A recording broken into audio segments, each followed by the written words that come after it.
Okay, I think we can start now. There's enough time for people to join the meeting.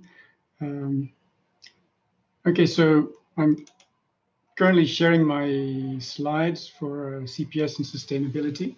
Welcome to our session. We've got 4 interesting talks, short talks. The point of view is the aim of this session is to encourage reflection, particularly on the aspect of sustainability. So I've got a few slides prepared to, let's say, give the context behind where we're coming from for the talk, and we will then I will then hand over to the speakers. So CPS and sustainability. I've given a few slides, a few images on the top of this introductory slide, just to get into the field of CPS. CPS are cyber physical systems. They're applications. They have physical interactions and they have collaboration. So you can see here on one side we've got the satellites cooperating for weather information, and on the other side we have a railway system. These are examples. Obviously, you can have smaller systems such as rescue teams working with autonomous systems and up to smart cities, for instance. On the bottom, we've got some of the ideas of sustainability. Sustainability is quite wide. I think often we think of obviously the environment is the big sustainability challenge at the moment. But there's other aspects which are very much linked in terms of we need to be thinking in terms of how do we balance short-term priorities with long-term priorities, and also how do we orchestrate research. And there's already been talks earlier on in the conference, especially from the keynote speakers, in relation to, for instance, productivity, in relation to already the types of research orchestration that are needed for cyber physical systems research.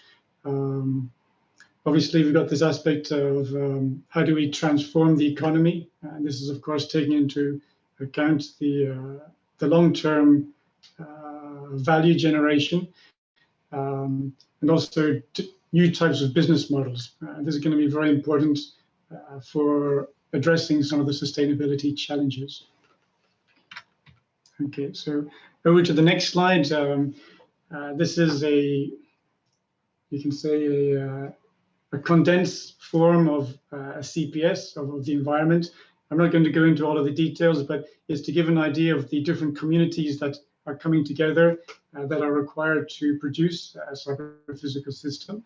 And you can see, okay, you've got the colored row here. Those are some of the key functionalities of a cyber physical system. But after that, you need to consider, well, how do we link them together? How do we assemble the technology?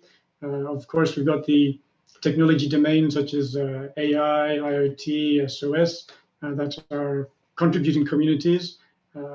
Also, we have the product life cycle. So CPS, how do we develop it? How do we design it? How do we operate it?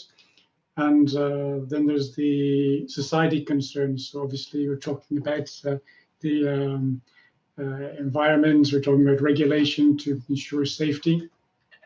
And on the side there, I've got some of the challenges. So there's a multi-challenge scenario when we're talking about CPS research. We've got a higher degree of complexity. We're looking at how to integrate interface. The exploitation takes longer as you go higher up in terms of the integration. And obviously the complexity is trying to pull into place the different stakeholders. Okay, so I can provide these slides afterwards if someone wishes to have this look at this model more closely. Moving on to our invited speakers, we have Martin, who's going to be, I just need to get up, looking at CPS supporting the transformation to a circular economy. And obviously this is an important point requiring managed complexity and resilience engineering. For Peter, he's going to be looking at how we're using models to limit the number of physical prototypes that are needed and the amount of physical testing needed. So we've got this is the initial part of the presentation, and then we move on to some of our general thoughts in terms of sustainability. So these are you could say, the starting points for the presentations. So especially in terms of, for instance, digital twin setting, this is providing ways to improve the performance and the lifetime of the CPS, which is very important. When often they are getting scrapped, and we wish to try to avoid or prolong the lifetime and reduce the waste. Isabelle, she's providing a good perspective also from the management point of view. We're going to need different types of for the research project management, and Isabelle is going to be providing us with an example of one implementation that's recently being used to help manage the CPS complexity. And finally, from Franco, we have the CPS research from a business perspective point of view. So if I can hand over to Martin now, that would be great. Martin, if you can maybe start sharing. Thank you, Charles. I think you need to stop share. You need to stop sharing first.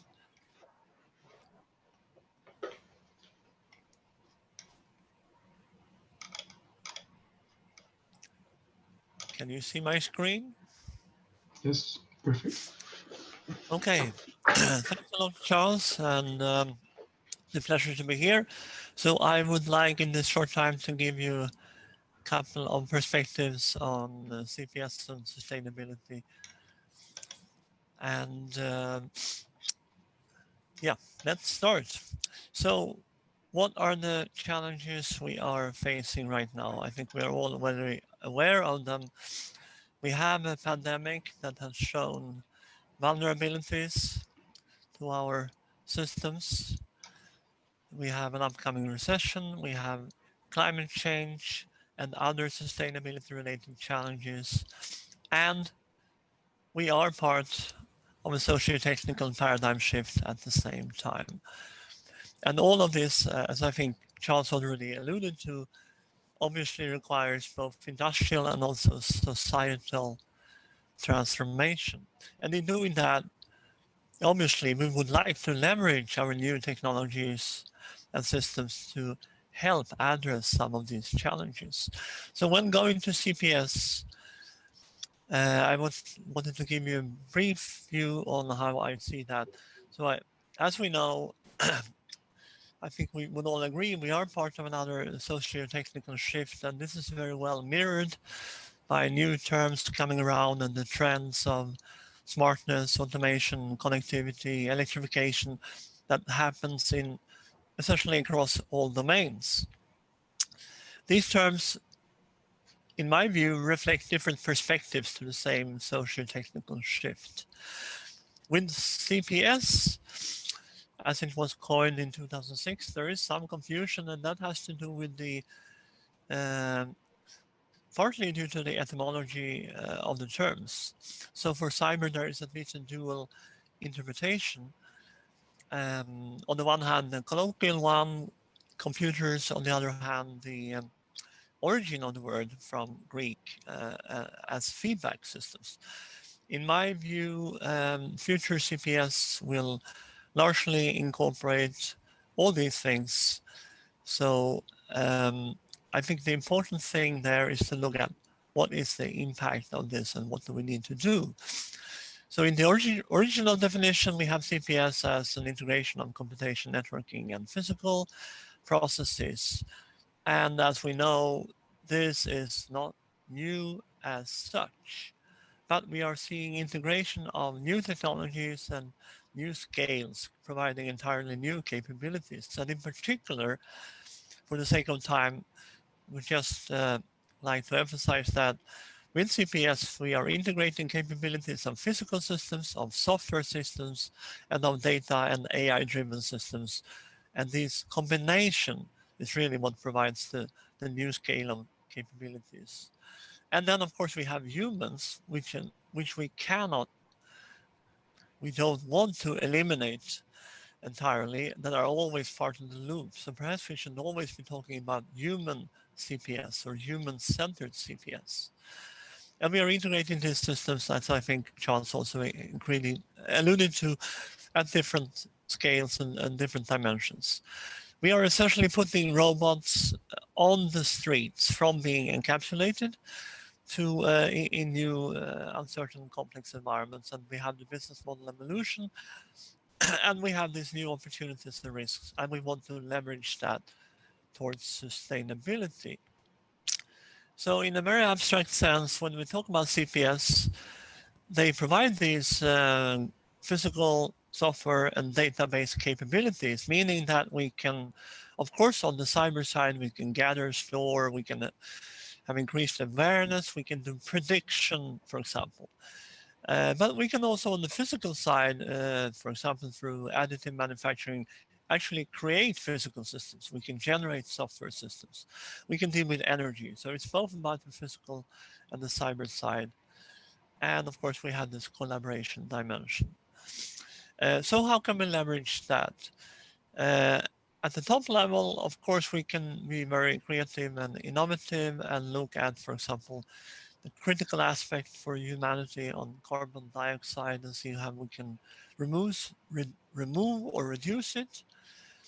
And we can proactively, for example, if we think about deteriorating roads and intelligent transportation, we can proactively plan behaviors of CPS um, to over the life cycle reduce maintenance efforts, material efforts, and also direct carbon dioxide emissions. We have energy, we have the ability to continuously improve these systems. And here I would really like to emphasize the concept of circular economy. I believe that you are probably very well aware of that. And sustainability is kind of a broad concept, as we all know. But if we really want to be concrete about it, I think the circular aspects are very important. And perhaps the main paradigm shift here is the new mindset where you try to eliminate waste, or rather you think about what used to be waste products as potential value flows. And you look at the life cycle, you want to increase the lifetime of systems.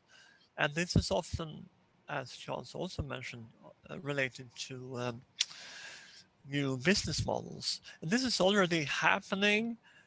There are business models, there are industrial proponents, but it is a complex thing because it involves value chains, it involves regulation, it involves many stakeholders. So how can CPS, more in particular with these capabilities, help here? Well, obviously, with CPS rightly designed, we have all the cyber capabilities of doing identification, tracing, monitoring, prediction that we can use, for example, to upgrade, downgrade, recycle. We will know much more.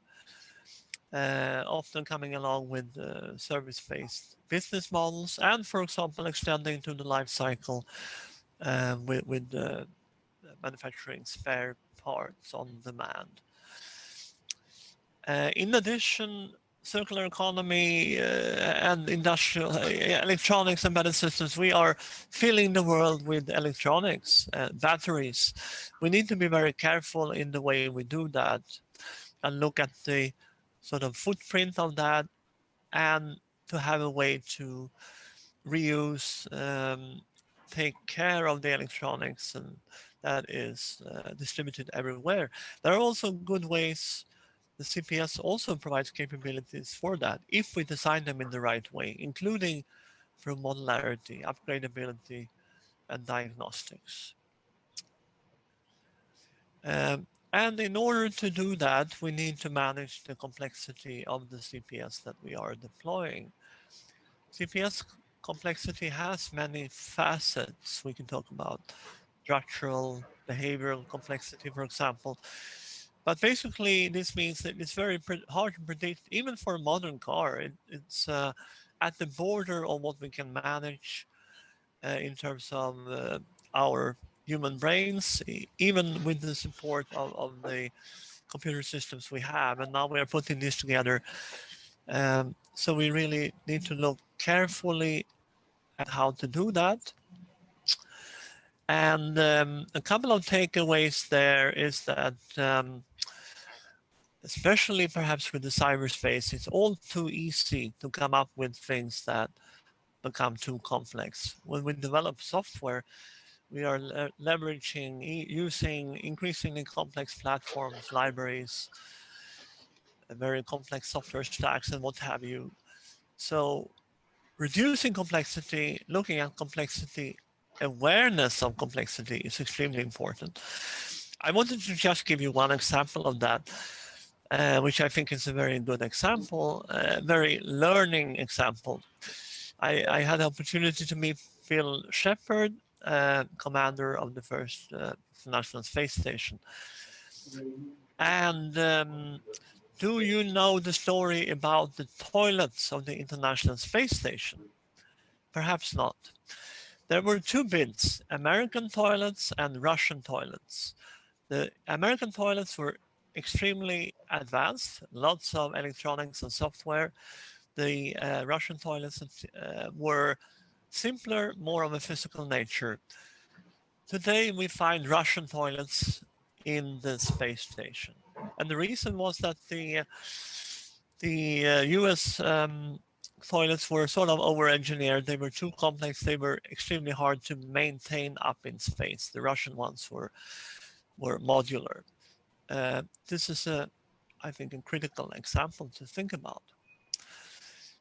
So we know that we are stretching the methodologies that we do have.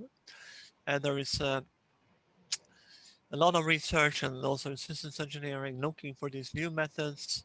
And it's not getting easier because we need to incorporate all these new aspects, including the life cycle, the different aspects of CPS.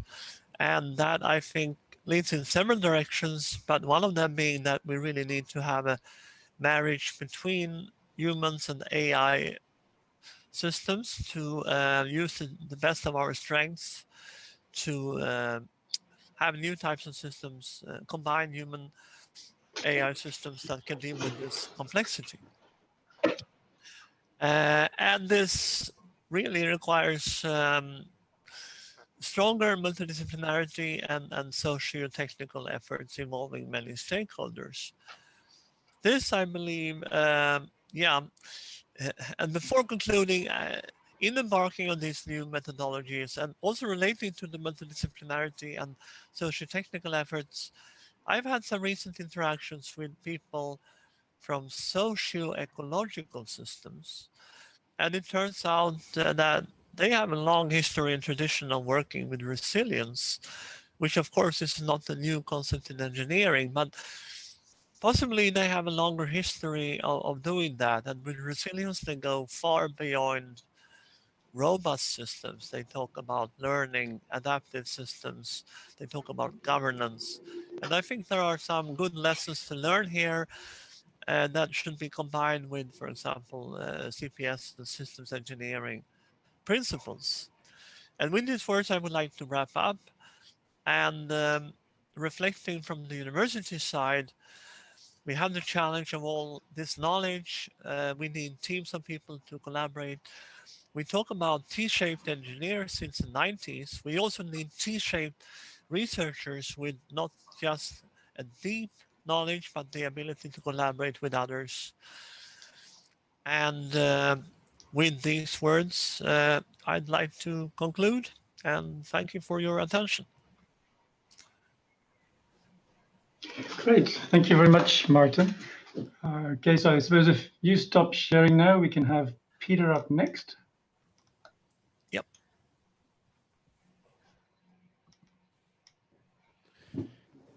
Yes, I think I should be there now. And I agree very Maybe much. just, yeah. Sorry, Peter, just one little point, as from my side, the Q&A is grayed out. Are there any questions at the moment?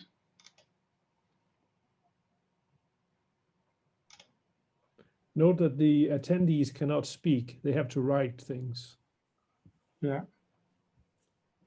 Okay. Okay. So go on then. So I Peter, very much thank you. agree with the presentation and the talk that Martin concluded with there. I'll try to argue why using model-based design for the development of cyber-physical systems can be sustainable.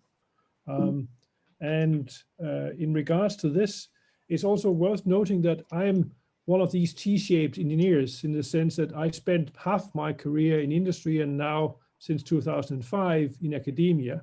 And I have moved from being purely software to being very much interdisciplinary in many respects, because I think that the main challenges are not even in one discipline, is mastering the complexity going across different disciplines. So one of the techniques we use for doing that is called co-simulation. And that's where you have models of different kinds of systems, like mechanics, control, electronics. And some of these are discrete events-based things. Some of these are continuous time using differential equations. And these things can actually be coupled together using what's called co-simulation. I was the coordinator of an EU project called Into CPS, where we managed to produce an open tool chain for the development of cyber-physical systems. And the thing here that are related to sustainability is that, for example, when you have to develop a physical product, there are many different kinds of potential design opportunities you have. So if you have a small academic line following robot, you could have one sensor in the front, two sensors or three sensors. And even if you chose you wanted to have two, how would you exhaustively search through the different alternatives? If you wanted to build different prototypes, you'll be wasting things. And as Martin was just saying, we want to reduce waste. Now, if you had, say, multi-objective optimizations you wanted to do, say, the fastest one or the one that's most accurate, then you could find things on what I call a Pareto front. And then I could cobble the different simulations I've done, put them on top of each other. And what you see here is actually a series of different placements of the sensors. You see the orange one is the slowest one, but it's very, very accurate with the placement of these sensors underneath it. And some of them are more like Formula One cars cutting corners, but they are faster. But this is a way of being able to simulate what's the consequence of different design decisions before we go out and actually build models for doing it. We build the real physical system and waste material as a result of that. So this is not just limited to academic kind of case studies.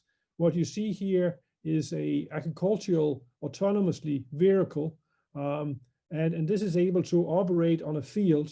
It weighs between 1 and 2 tons, depending on the configuration. So you can imagine that the kind of prototypes you build here are both costly and certainly waste of material in many respects. Here we have currently a student project in addition, where we have, instead of 1-2 tons, here's a 5 kilo version, which is what we call a desktop robot. And these 3 bachelor students are actually doing their bachelor thesis at the moment, trying to see, well, can we actually make use of this in an educational setting? But I think that one of the things that are changing with these kind of limitations of how many prototypes you need to build. So the one we saw before had 3 prototypes, 3 physical prototypes, and in the past it had the order of 10. But I think that we can actually see a more drastic thing that's virtually reducing both time to market and the use of resources, because typically you build a lot of these prototypes and you test them.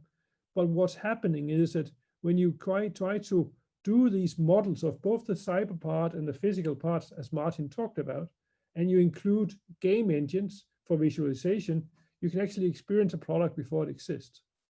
So what you see here is built on, coupled with the game engine called Unity with a co-simulation.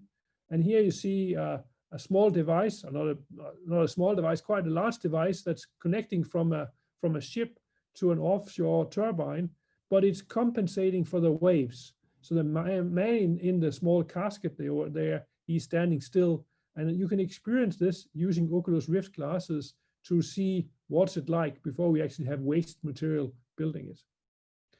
But so if we have the other place where it makes sense to use these things is what I call digital twin. We would have a physical twin, which is a physical system.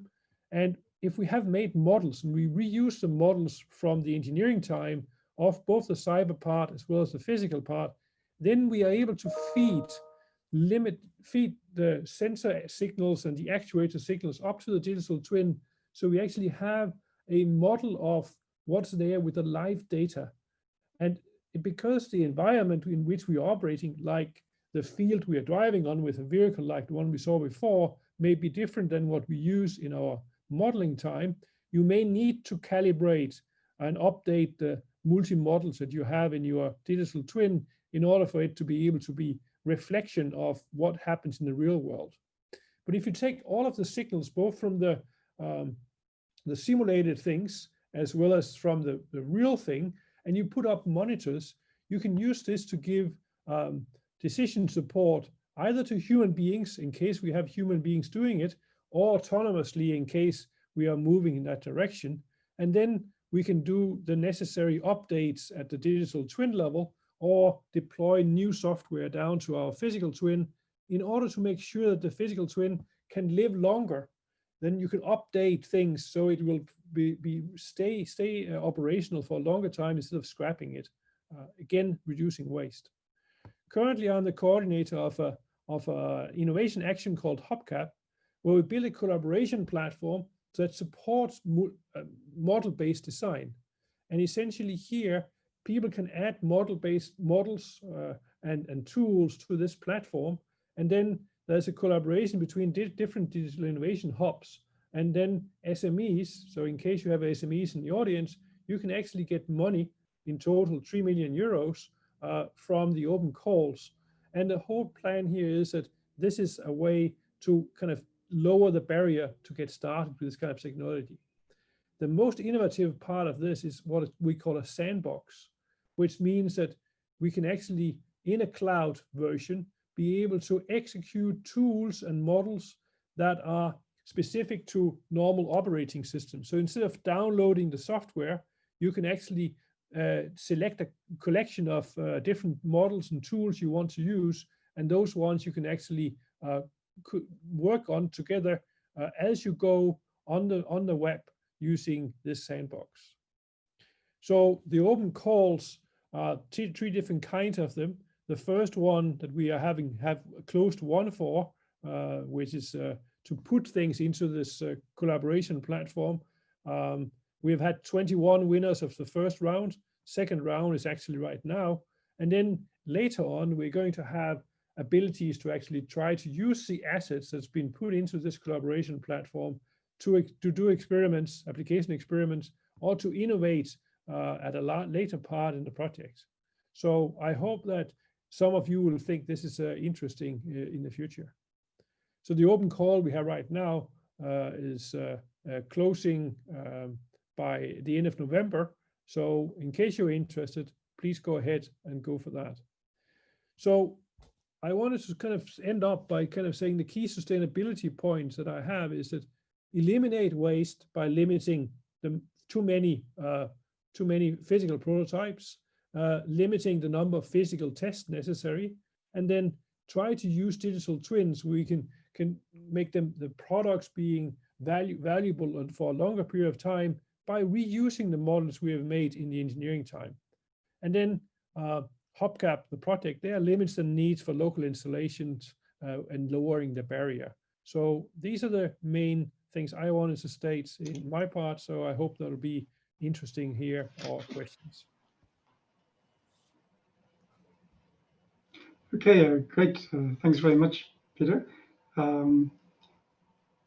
I think one point that I see, one common point already emerging is the need for this collaboration. It's not just in terms of the CPS systems and the collaboration within them, but also the collaboration of the experts, stakeholders, and how we bring together the specialists, such as for long-term governance, in terms of productivity, in terms of building the digital twin and reusing the information and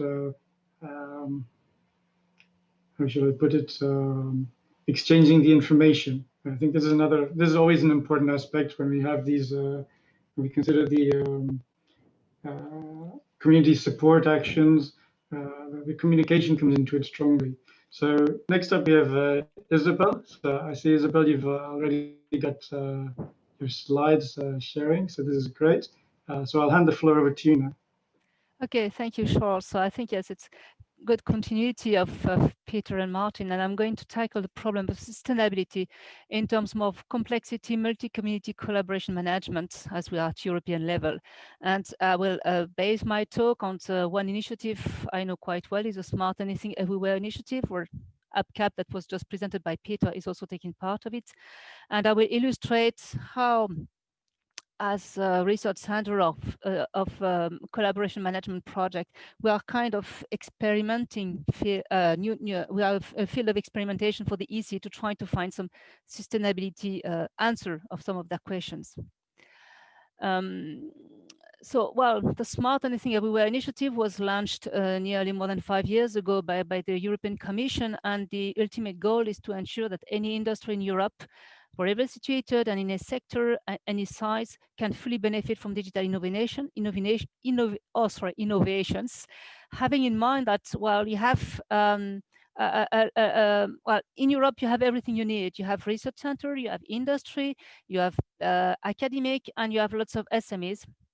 And how to find a way that they can collaborate together in order to digital transform the European landscape of SMEs and mid-cap and startup, and how can we make it sustainable? And this is, you will see, it's a question that has been changing with the time, and every time adding new things. And so we were trying to work with them to find new ideas how to answer the questions. So in the Smart Anything Everywhere initiative, there were innovation actions. There are still innovation actions, which are instruments focusing on close to market actions, not really research. It's not high research. It's more technology transfer towards SMEs. And the EC proposed a system which is now quite widely used and was a cascade funding in order to have effective support for SMEs. So the Smart Anything Everywhere initiatives started, as I said, 5 years ago, and has been quite changing and upgrading with the years. At the beginning, it was really to create a well-functioning ecosystem. So you have the phase 1, where 4 projects, and sustainability at that time was not so much. I mean, the sustainability was more in terms of how can we make people from different profiles collaborate together. And then we were testing some instrument at the Cascade funding. You may probably heard about it. Then a couple of years later, we went to phase 2, and in that case, well, there was this ecosystem was well functioning, but then there was a question about sustainability, but it was more dedicated towards all these projects. How do we make sure that they are sustainable? That it's not just something you launch in the air and then you don't have any real return on investment.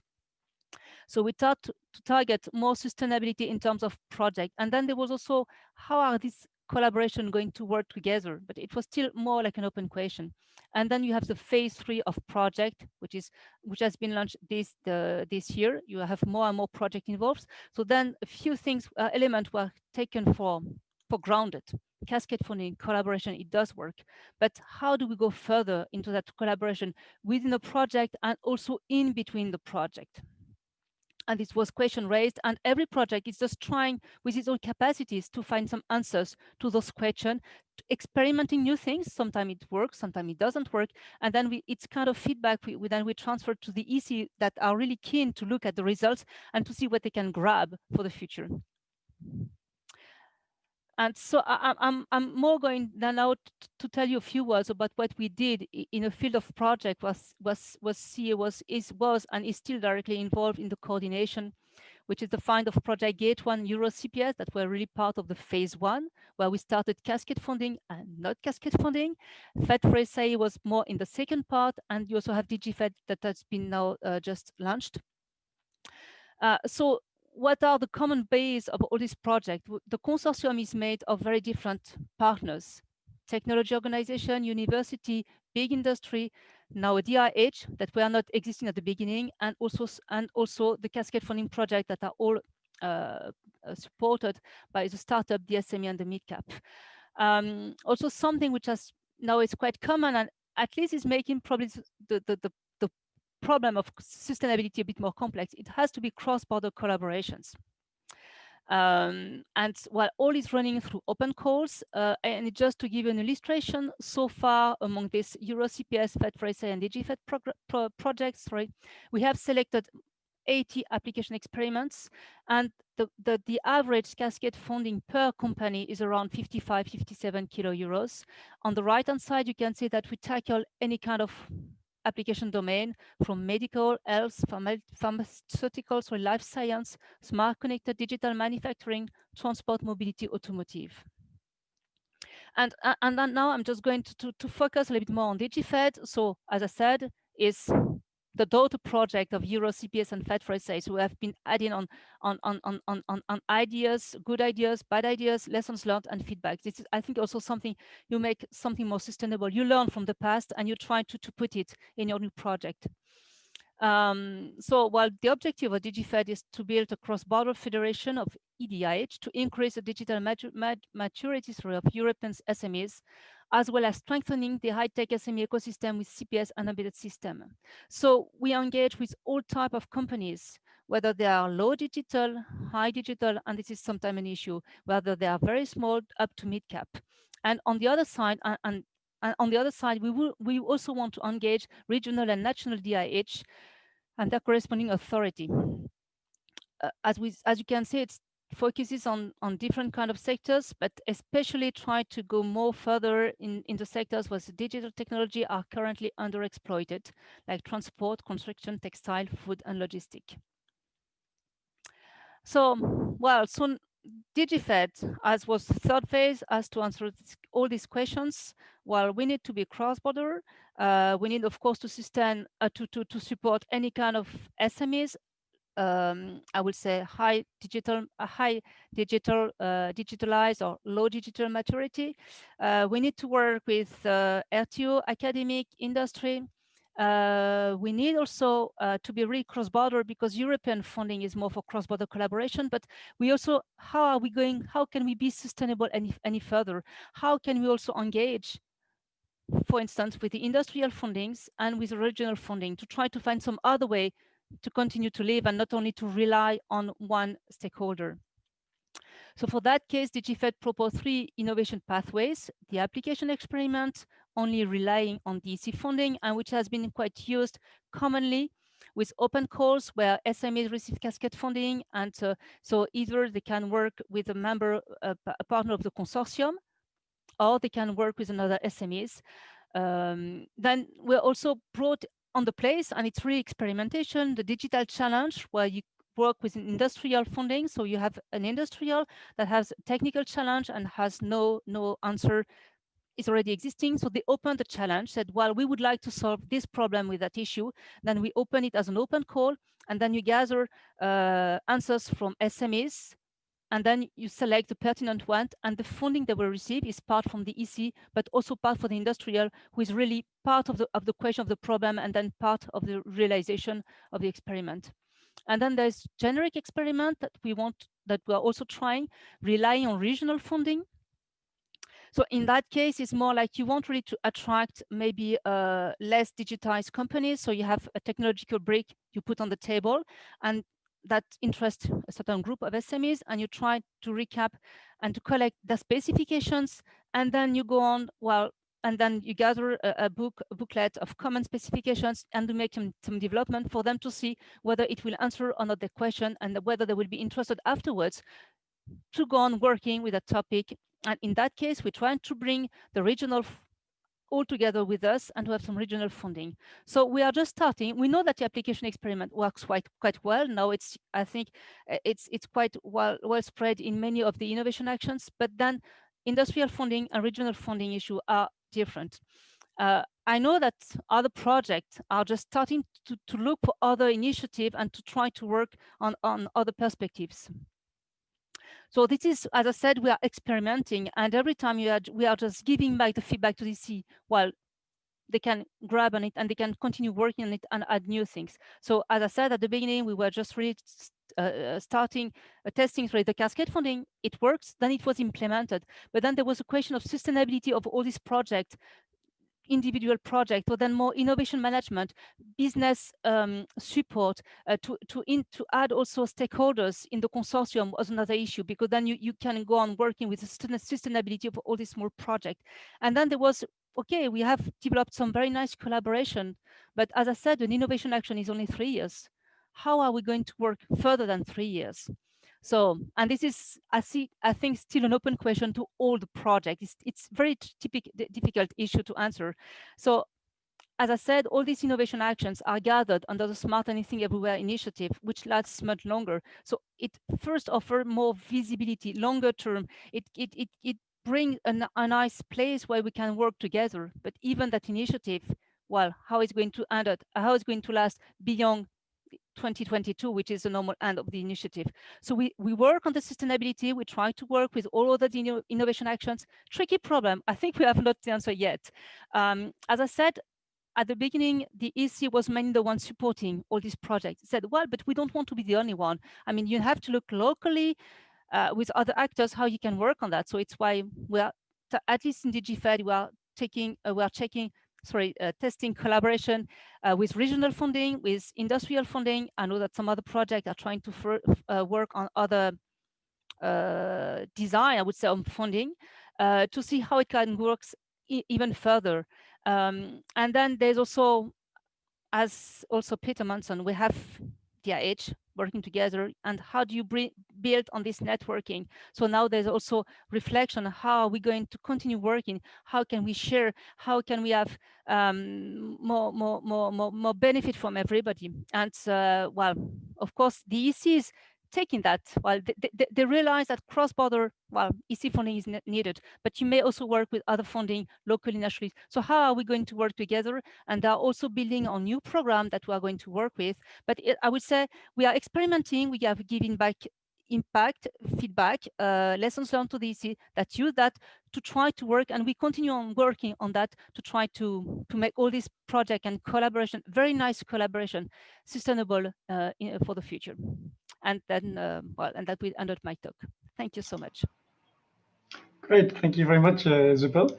It's a very important feature because these cyber-physical systems are very complex. I think we're going to see increasing amounts of coordination styles to realize different particular focuses that the different specialists can bring together. See, I've got my mask on at the moment. Okay, so I think without further ado, maybe we'll move on to hand over to Franco now, who's providing a business perspective. Okay, perfect. I see your slides coming up now. You might need to unmute yourself. Yes, can you hear me now? Perfect. Hello, can you hear me? Yeah, no problem. Okay, perfect, thank you. Well, good morning, everybody. I will try to provide you quite a bit different perspective with respect to what was shown by my colleagues. Well, first of all, without obviously trying to define cyber-physical systems, but at least I wanted to provide you a look into which perspective I'm proposing with respect to cyber-physical system. It is the point of view of the industrial automation, of machine and system builders. It's the point of view of those developing closed-loop control on top of these systems or aggregational systems, hence dealing with problems like algorithms development, integration between simulation and virtual commissioning and things like that. It's the point of view of adding value to manufacturing and process industry.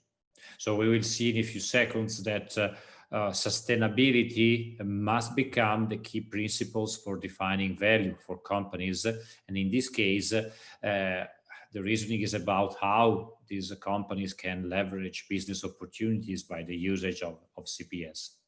And finally, it is the perspective of orchestrated systems and of the lifecycle management of these systems. So it's never just about cyber physical systems, CPS, being instanced and running. It's always about them having a certain life. So one aspect which I want to remark is that the real opportunity that we have in exploiting CPS and their, let's say, sustainability improvements is by aggregating and orchestrating them. Obviously, there is, as was shown in some of the previous presentation, there is opportunity in each system, in each production machine or whatever, to improve in itself. But it's becoming more and more evident, entering into the new Green Deal, that it's the systemic impact that can really improve sustainability. And as such, it is extremely important to deal with the aggregation and orchestration of cyber-physical systems. And that's why, let's say, a specific point of view, I'm not saying a specific model, but just a way of looking into how CPS works must be taken into account. And this regards multiple aspects the moment we talk about industrial automation. It's the reconception of what machines and systems are into the digital, entering into the digital era. It's about the fact that the digital twins, so the virtual counterpart of CPS, must be conceived and designed together with the physical components, the mechatronic components. It's an issue of multi-layer design and control of these systems, which creates the complexity the moment you insert a multi-optimization problem such as sustainability is. And finally, we need to make the engineering problem sustainable from an effort point of view, and this requires each CPS to be actually self-similar. So the moment I'm looking into one layer of our pyramid of aggregation, I don't have to take care of what's inside the layer below me, because they just work somehow. So what I'm presenting today basically means that we are entering into an automation era where the control systems actually extend above and beyond the limits, the physical limits of a shop floor or of a plant physical situation. So we go beyond traditional automation into what is a supervisory control, and at some layers also decision making. Now, why is this important? Well, because what we are proposing is, from a business point of view, to increase the degrees of freedom which are available to optimize the performance of these systems. So if we are talking about a manufacturing line for whatever product might come to your mind, I don't know, furniture, wood furniture, or plastic products, or whatever else, machines, automotives. Well, it's clear that the point of view of a business manager and naturally also of customers of this technology is what exactly am I going to improve by using CPS? Which are the points of intervention where I can actually see and foresee and increase the value? And which KPIs should I adopt to assess these improvements? And it's clear that this is the place where sustainability, intended as a three-dimensional way of dealing with performance, which involves not just economic KPIs, but also environmental KPIs and social KPIs, well, it comes into play. The problem is that usually, on one hand, business manager, business decision makers want simple performance indicators and simple indications that an improvement, an added value will come at some stage. But on the other hand, technology developers, especially in this incredible period of innovation, don't speak the same language. So there is a gap of complexity, of perception of complexity, and of implementation need between the two. And this clearly makes difficult to produce what can be of usage for for the businesses.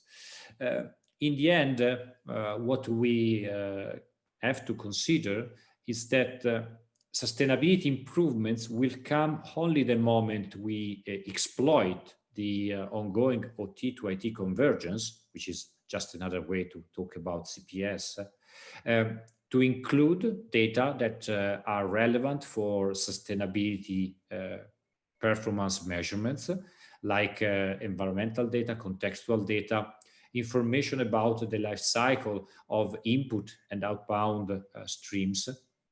All of these must be framed inside the technological approach, which is coherent with the CPS model that I just showed at the beginning, at least one of them. But what it is important is that everything must then be used to close new optimization loops over the process by exploiting those control degrees of freedom that I talked about before. Now, to close my brief speech, a couple of examples of what can be achieved already today. And I'm referring here to other two projects called the first one, Ecomation, and the second one, Demeto, which are actually using CPS, not developing them. Okay, so it's not technology developing project, it's usage of this technology to improve sustainability in definitive and completely different ways. So the first example is in the manufacturing industry, and it deals with real-time supervisory control. What you see represented in this qualitative picture is a typical situation in manufacturing where a certain number of robotic manipulators are used to manage material streams or operations over a line. Now, the classical approach is focused on functionality. You design a system to achieve your functionality within the boundaries of well-defined performance. So the moment you achieve that, you are satisfied as a developer, system integrator, and the customer is equally satisfied, until now at least, because his performance metrics are satisfied. Now, the issue is that this approach has already generated a lot of inefficiencies from another point of view, which is the one, for instance, represented here, of energy consumption. So the amount of idle time and peak absorption that the traditional approaches to design this control causes overall as an effect, which is the integral of the energy consumption, is more than what could be achieved by adopting a different perspective. Now, what you can do is that you can actually model a physical system, in particular from the point of view of the energy consumption and not just its performance. Well, you can insert these models inside more advanced supervisory control loops, so something which we can call an optimal orchestrator, for instance, just to use our way of describing it. And what you do is that with the same exact system, but somehow CPSized, if you allow me to use this term, well, you change the way it behaves, the way the aggregated systems behave. And what you get is the satisfaction, obviously, of the performance constraint from productivity point of view, but also a minimization, at least local, of the energy consumption. So this type of effects, obviously, it's harder to achieve than just installing something, but it's where we think the real potential exists. The second example I want to bring to you is of another project which is developing a technology for chemical recycling of plastics, with the idea of a circular economy clearly in mind. Now, again, here we are using CPS technology. The central reactor of this project is actually built using simulation, using object-oriented software, using, let's say, the whole concept of CPS, also in modularity. In fact, one plant is actually built with multiple of these reactors combined to form one machine, which again is an intelligent automation object. And more machines are then integrated to build a full-scale plant. So with the natural aggregation and composition of CPS that I anticipated at the beginning of my speech. Obviously, the first things that we get by using this approach is the intrinsic adaptability that we have with respect to the process, which is very important the moment, as it's going to be more and more frequent in the future, we deal with feedstock like waste, post-consumer waste, which is much less controllable than raw materials. But what is interesting is that through this approach, what we can actually achieve is to add an additional layer of optimization, again, which in this case is about the value chain, and puts the perspective of one plant inside a network of other production units, so other factories, if you want, that optimize overall the footprint of the network. In this case, by applying energy-aware planning and scheduling of production and the usage of demand response strategies. And all of this is triggered because a CPS approach was implemented since the beginning in designing the process. So it's clearly an enabler for something which comes later on in the life cycle of the plant itself. And it's not just on paper. What you see here is actually the 3D model of a plant which is being built in Italy, let's say coronavirus allowing, in these months, which will actually implement in practice the full benefit of using the CPS paradigm with respect to a sustainability-oriented and focused project. And I hope not to be able to have been too long, but this is all for my speech.